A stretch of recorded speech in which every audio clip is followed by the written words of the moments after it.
YouTube ಪ್ರೇಕ್ಷಕ ಮಹಾಶಯರಿಗೆಲ್ಲರಿಗೂ ನನ್ನ ವಂದನೆಗಳು. ನನ್ನ ಹೆಸರು ಬಂದು ಡಿ ಜಿ ರವಿಕುಮಾರ್. ನಾನು ಗುರು ಪರಂಪರೆಯಿಂದ ವಿದ್ಯೆ ಕಲಿತು ವೈದ್ಯ ಮಾಡ್ತಾ ಬರ್ತಾ ಇದ್ದೀನಿ. ನಿಮ್ಮಲ್ಲಿ ಯಾರಿಗಾದ್ರೂ ಏನಾದರೂ ಸಮಸ್ಯೆಗಳಿದ್ರೆ, ದೀರ್ಘಕಾಲಿಕ ಸಮಸ್ಯೆಗಳಿರ್ತಕ್ಕಂಥವ್ರು ಮಾತ್ರನೇ ಕಾಲ್ ಮಾಡಿ. ಇಲ್ಲದೇ ಇದ್ದರೆ ನಿಮಗೆ ನೀವಾಗ ಮಾಡ್ಕೊಳ್ತಕ್ಕಂಥ ರೆಮಿಡೀಸ್ ಬಹಳಷ್ಟು ಇದ್ದಾವೆ. ಒಂದು ಸಲ ಇಲ್ಲ, 2 ಸರಿ ಇಲ್ಲ, 10 ಸರಿ ಬೇಕಾದರೆ ವಿಡಿಯೋ ನೋಡಿಕೊಂಡು ಇದು ಯಾವುದು ಅದು ಯಾವುದು ಅಂತ ಮತ್ತೆ ಫೋನ್ ಮಾಡಿ ನನಗೆ ತಲೆ ತಿನ್ನೋದನ್ನು ಬಿಟ್ಟರೆ ಸಾಕು. ಸಮಸ್ಯೆ ಇರ್ತಕ್ಕಂಥವ್ರು ಮಾತ್ರನೇ ಕಾಲ್ ಮಾಡಿ, ಬೇರೆ ಯಾರು ಕಾಲ್ ಮಾಡೋಕ್ಕೆ ಹೋಗಬೇಡಿ. ನಿಮ್ಮ ಕೆಲಸ ನೀವು ಮಾಡ್ಕೊಳ್ಳಿ, ನಮ್ಮ ಕೆಲಸ ನಮ್ಮನ್ನು ಮಾಡೋಕೆ ಬಿಡಿ ಸಾಕು. ಅನುಮಾನ ಇರ್ತಕ್ಕಂಥವ್ರೆಲ್ಲ ಫೋನ್ ಮಾಡಬೇಡಿ, ಒಂದು 10 ಸರಿ ನೋಡ್ಕೊಳ್ಳಿ, ಸಮಸ್ಯೆ ಏನಿಲ್ಲ ಆಯಿತಾ.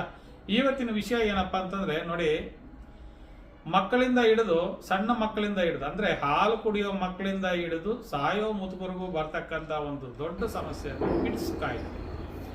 ಇದು ಪೂರ್ವಕಾಲದಲ್ಲಿ ತುಂಬ ಜಾಸ್ತಿ ಇತ್ತು, ಅದು ಬರ್ತಾ ಬರ್ತಾ ಕಡಿಮೆ ಆಗ್ತಾ ಬಂತು. ಆದರೆ ಇವಾಗ ಮತ್ತೆ ಕಾಣಿಸ್ಕೊಂತ ಇದೆ ಹೆಚ್ಚಿಗೆ. ಯಾಕೆ ಅಂತಂದ್ರೆ ಸ್ಕೂಲ್ ಮಕ್ಕಳಲ್ಲಿ ಬಹಳಷ್ಟು ಜನಗಳಲ್ಲಿ ಕಾಡ್ತಾ ಇರ್ತಕ್ಕಂಥ ಸಮಸ್ಯೆ. 8ನೇ ಕ್ಲಾಸ್ 7ನೇ ಕ್ಲಾಸ್ ಆದಮೇಲೆ 9ನೇ ಕ್ಲಾಸ್ಗೆ ಹೆಜ್ಜೆ ಇಟ್ಟು ಕೂಡಲೇ ಶುರುವಾಯ್ತದೆ. SLC ಬಂತು, ನೀವು ಚೆನ್ನಾಗಿ ಓದಿ ಅಂತೇಳಿ ಒತ್ತಡ ಕೊಟ್ಟು ಆ ಕಡೆ ಸ್ಕೂಲಲ್ಲೂ ಈ ಕಡೆ ಮನೆಗಳಲ್ಲೂ ಎರಡೂ ಕಡೆ ಒತ್ತಡ ಕೊಟ್ಟಾಗ ಈ ಸಣ್ಣ ಬ್ರೈನ್ ಏನಾಗುತ್ತೆ ಅಂತಂದ್ರೆ ಅವರಿಗೆ ಒತ್ತಡ ತಾಲೂಕಾಗುತ್ತೆ. ಪ್ರೆಷರ್ ಜಾಸ್ತಿ ಆದಾಗ ಈ ಒಂದು ಸಮಸ್ಯೆ ಬರ್ತದೆ. ಅದೇ ರೀತಿ ತಿಂತಕ್ಕಂಥ ಆಹಾರ ಪದಾರ್ಥಗಳಲ್ಲೂ ನಂಜು ಪದಾರ್ಥಗಳಿದ್ರೆ ಈ ಸಮಸ್ಯೆ ಬರ್ತಾ ಇರ್ತದೆ. ಇದು ಬಹಳಷ್ಟು ಜನಗಳಲ್ಲಿ ಸಮಸ್ಯೆ ಇರೋದು. ಇನ್ನು ಕೆಲವರು ಏನಾಗುತ್ತೆ ಅಂತಂದ್ರೆ ಈ ಮಕ್ಕಳನ್ನು ಒತ್ತಡ ಜಾಸ್ತಿ ಕೊಟ್ಟಾಗ ನರಗಳು ವೀಕ್ ಆಗ್ಬಿಡ್ತವೆ. 1 ಕಣ್ಣು 2 ಕಣ್ಣು ಇರ್ತದೆ ಆಲ್ಮೋಸ್ಟ್. ಈಗ ಆಮೇಲೆ ಏನಾಗುತ್ತೆ 4 ಕಣ್ಣು ಆಗೋಯ್ತವೆ. ಕಾರಣ ಏನಂದ್ರೆ ಒತ್ತಡ. ಮಕ್ಕಳನ್ನ ಮಕ್ಕಳಾಗಿ ಬಿಡೋದಿಲ್ಲ, ಆ ಕಡೆ ಆಡೋಕ್ಕೂ ಬಿಡಲ್ಲ, ಆ ಕಡೆ ಇದು ಮಾಡೋಕ್ಕೂ ಬಿಡಲ್ಲ. ಓದಿ ಏನಪ್ಪ ಮಾಡ್ತಾವ್ರೆ ಅಂತಂದ್ರೆ ತುಂಬಾ ಜನ ಅಪ್ಪ ಅಮ್ಮನ್ನ ಇಲ್ಲಿ ಬಿಟ್ಬಿಟ್ಟು ವಿದೇಶಗಳೆಲ್ಲ ಹಾರ್ಕೊಂಡು ಹೋಗಿ ಆರಾಮಾಗಿ ದುಡಿತಾವ್ರೆ. ಆದ್ರೂ ಏನ್ ಪ್ರಯೋಜನ? ತಂದೆ ತಾಯಿಗೆ ಒಂದಷ್ಟು ಅನ್ನ ಹಾಕೋಕ್ಕಾಗಲ್ಲ, ದುಡ್ಡು ಮಾತ್ರ ಕಲಿಸ್ತಾರೆ. ಕಾರಣ ಏನಪ್ಪಾ ಅಂತಂದ್ರೆ ಇವ್ರು ಸಂಪಾದನೆ ಮಾಡಿದ್ದೆಲ್ಲ ಮಗನ ಮೇಲೆ ಬಂಡವಾಳ ಹಾಕಿರ್ತಾರೆ. ಬಂಡವಾಳ ಹಾಕಿ ಓದಿಸಿರ್ತಾರೆ. ಆ ಮಗ ಏನ್ ಮಾಡ್ತಾನೆ ಅಂದ್ರೆ ಅಲ್ಲಿಗೆ ಹೋಗ್ಬಿಟ್ಟು ಇವ್ರಿಗೆ ಬಡ್ಡಿ ಕಟ್ತಾ ಇರ್ತಾನೆ, ರಿಟರ್ನ್ ತಿಂಗಳ ಬಡ್ಡಿ ಕಳಿಸ್ತಾ ಇರ್ತಾನೆ. ಇದು ನಾವು ಮಾಡ್ತಾ ಇರ್ತಕ್ಕಂಥ ದೊಡ್ಡ ಸಮಸ್ಯೆ. ಆದ್ರಿಂದ ನಮ್ಮ ಮಕ್ಕಳನ್ನು ನಾವು ಜೊತೆಯಲ್ಲಿ ಇಟ್ಕೊಂಡು ಸುಖ ಸಂತೋಷದಿಂದ ನೆಮ್ಮದಿಯಿಂದ ಬಾಳ್ಬೇಕೆ ಹೊರತು ಬಹಳಷ್ಟು ಮನೆಗಳು ಆಲ್ರೆಡಿ ಖಾಲಿ ಬಿದ್ದವೆ. ಮನೆಗಳಲ್ಲಿ ಮಕ್ಕಳೆಲ್ಲ ವಿದೇಶಗಳಲ್ಲಿ ಇರ್ತಾರೆ, ಇವರು ಮಾತ್ರ ಒಬ್ಬಂಟಿಯಾಗಿ ಜೀವನ ಮಾಡ್ತಿರ್ತಾರೆ. ಅಂಥ ಸಮಸ್ಯೆಗಳಲ್ಲಿ ಒತ್ತಡ ಕೊಡೋಕೆ ಹೋಗಬೇಡಿ.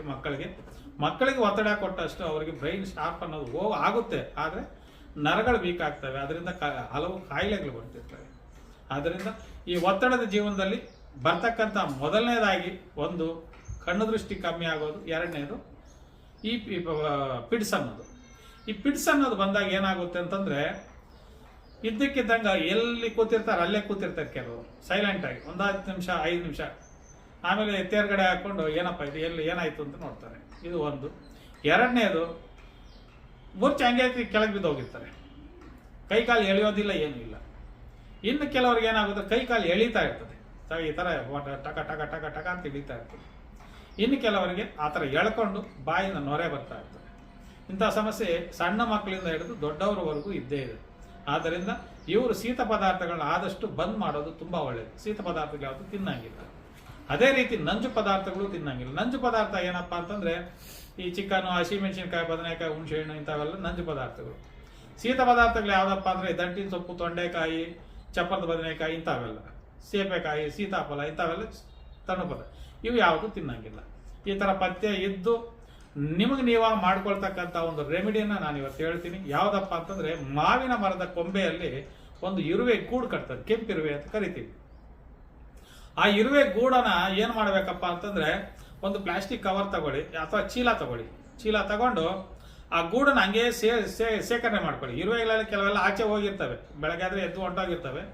ಅವಾಗ ಸ್ವಲ್ಪ ಏನ್ ಮಾಡ್ತೀವಿ, ಸ್ವಲ್ಪ ಹಂಗೆ ಕದಲ್ಸಿದ್ರೆ ಇರುವೆಗಳೆಲ್ಲ ಕೆಲವೆಲ್ಲ ಆಚೆ ಹೋಗ್ತವೆ. ಅವಾಗ ಏನ್ ಮಾಡ್ತೀರಾ, ಆ ಗೂಡನ್ನ ಹಂಗೆ ತಗೊಂಡ್ಬಿಟ್ಟು ಚೆನ್ನಾಗಿ ಸುತ್ತಬಿಟ್ಟು ಜಜ್ಜಿಬಿಟ್ಟು ಅದರಿಂದ ರಸ ತಗೊಳ್ಳಿ.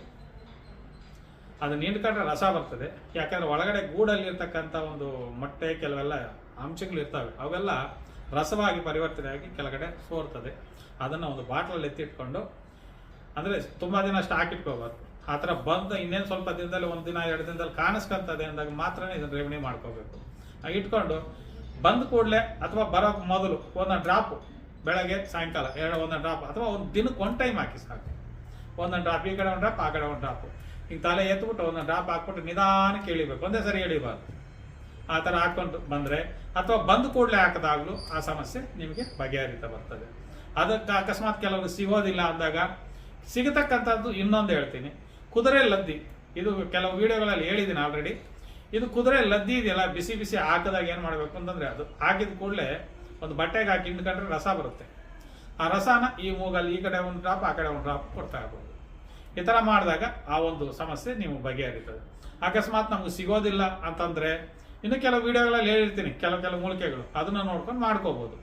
ಅಕಸ್ಮಾತ್ ನಮ್ಮ ಕೈಲಿ ಆಗೋದಿಲ್ಲ, ನೀವೇ ಮೆಡಿಸಿನ್ ಕಲಿಸ್ಕೊಡಿ ಅಂತಕ್ಕಂಥವ್ರು ಯಾರಾದರೂ ಇದ್ದರೆ ಇದು ಕೆಳಗಡೆ ಬರ್ತಾ ಇರ್ತಕ್ಕಂಥ ನಂಬರ್ ಕಾಲ್ ಮಾಡಿ ಕಲಿಸ್ಕೊಡ್ತೀವಿ. ಅಥವಾ ಕೆಳಗಡೆ ಒಂದು ಅಡ್ರೆಸ್ ಇರುತ್ತೆ, ಆ ಅಡ್ರೆಸ್ಗೆ ಬಂದು ನೀವು ಭೇಟಿ ಆದರೆ ಆ ಒಂದು ಸಮಸ್ಯೆಗೆ ಪರಿಷ್ಕಾರ ತಿಳಿಸ್ಕೊಡ್ತೀವಿ ಅಂತ ತಿಳಿಸ್ತಾ ಈ ಒಂದು ವಿಡಿಯೋ ಮುಗಿಸ್ತಾ ಇದ್ದೀನಿ. ನಮಸ್ಕಾರ.